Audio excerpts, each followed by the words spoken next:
दुर्गा पूजा के मेला में टोला के छौड़ा मिले अइते गे दुर्गा पूजा के मेला में टोला के यादवा मिले अइते गे। कौन पहने रहे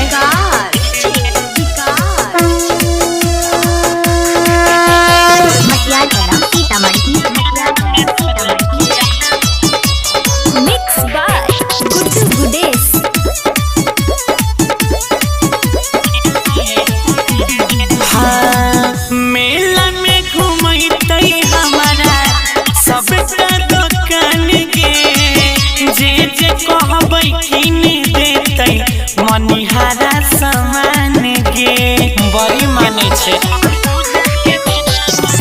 मेला में घुमैते हमारा सबटा दुकान गे जे जे कहबै किन देतै मनिहारा सामान गे।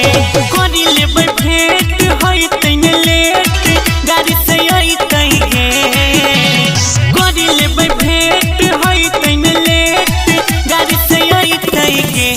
दुर्गा पूजा के मेला में टोला के लाभरे भेंट कइते गे सखी कोइने छियै हम सबर लाभरे भेंट कइते गे।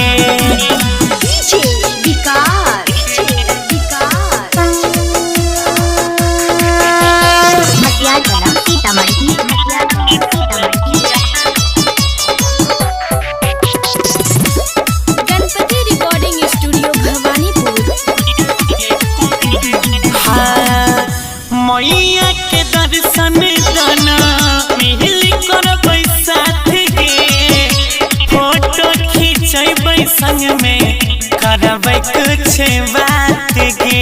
मैया से कहबै जोड़ी बनाई दिए गे मैया के दर्शन दाना मिल करबै साथ गे और नियम से मेला देखैते धारी हमारे हाथ गे। गौरव झूला झूलैते गे कुंदन बादल उड़ैते रुपैया झूला झूलैते गे। भवानीपुर के मेला में टोला के छौड़ा मिले अइते गे दुर्गा पूजा के मेला में टोला के छौड़ा